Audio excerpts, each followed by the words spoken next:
Welcome back to the final episode of this 9-episode journey across the magical lands of Ireland. 8 episodes ago, myself and my companion Kevin started this journey in our camper van, all to find out more about the Irish identity, and to answer the question of, what is the spirit of Ireland? Well, after 14 days, hundreds of miles, and several amazing adventures, we are ready to share our thoughts, as well as the thoughts of our several Irish guests that we've had along the way.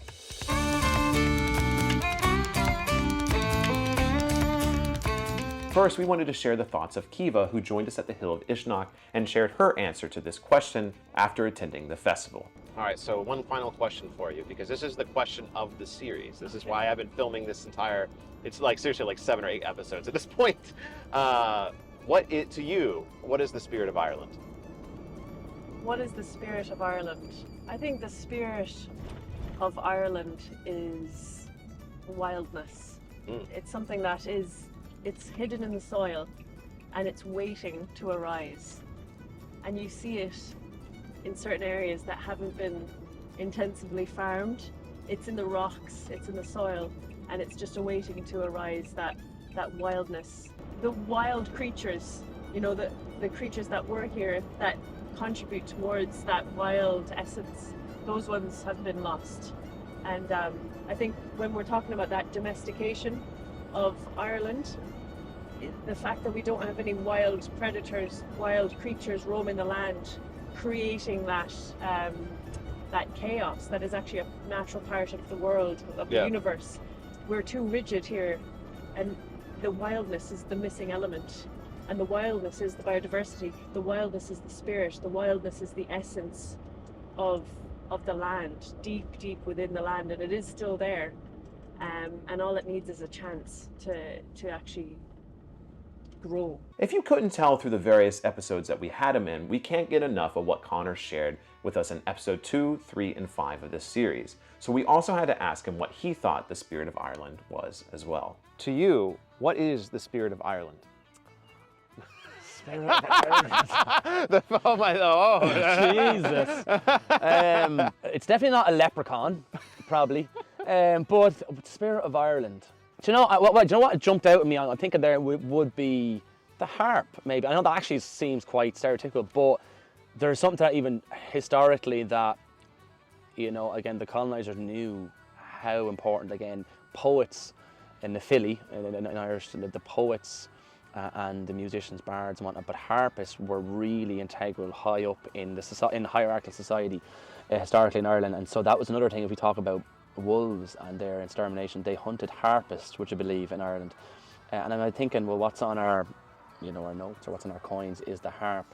That's probably up there with one of them, because it is, and that is quite a stereotypical one, but there is truth behind that. There's a power behind the harp, because they did all but, like, again, even Irish traditional music and Irish language, all that was banned. It was illegal, you know, especially during the penal laws.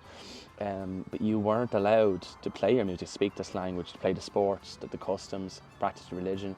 But harpists were, like animals, were hunted down and killed. So that's still quite cliche, but that's what jumped to my mind straight away. Yeah, and it's such a unbelievably magical instrument. And finally, for the last time in the series, here is a conversation between Kevin and myself, somewhere between episode 4 and 5, where we thought we finally found what we believe to be the spirit of Ireland. But do you want to talk about our experience yesterday? You know, and you said you might be able to answer this question. What is the spirit of Ireland? Yeah, yesterday was powerful. We were in the Killarney area in County Kerry, and went to Twerk Waterfall. Absolutely beautiful woodland. I mean, you think of ancient Irish forest with trees, moss on them, stream, waterfall, and just, it was powerful. I found an amazing tree that I just had to sit under for a while. And then as I got up, I looked and somebody had left a little table and chairs for the fair folk that live in that tree. It's just maybe an inch and a half tall. Yeah. It's like, yeah, there's something to it, because I didn't see it when I sat down and was drawn to it. I it wasn't until after I got up that noticed it. It was absolutely beautiful. I think for me, what I was realizing is with all the countryside we've been driving through, as I've mentioned probably in this series before, is everything has just felt so manicured, so domesticated. There's been very little wildland. And it took us until getting to the southwest tip of Ireland to find some wildland.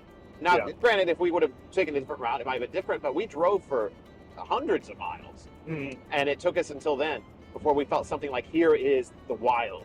Yes. Here is the true nature of what Ireland used to be. Like, you know, I'm looking out the window right now, and it's all these really small, low-cut trees. And it's like at one point, Ireland would have been covered in forests like the one we saw yesterday. Yeah. I think that's part of the beauty of the land, even in the manicured spots that, you know, smaller trees, rolling hills, it looks beautiful.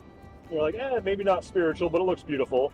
And then you see a single tree in the middle of a field. You're like, why did they not cut that down? It's because they connected to that tree and found it to be spiritual and a place for the hidden folk. So it's the digging of the layers. You can find it in many places. Yesterday was a punch in the face. Maybe I took it a little bit more sadly than you did then. because I see it and I'm like, I wish there was more land like this. Like, Oh, absolutely. You know, I obviously haven't seen all of Ireland, but I've seen a lot of Ireland now. And I wish there was more of that. And it's something I think to the American audience as well, is we might not have stone circles, we might not have burial tombs or like, you know, like we have burial mounds, but we might not have the ancient sites we think of when we think of Ireland or England or Scotland, but we have so much raw nature.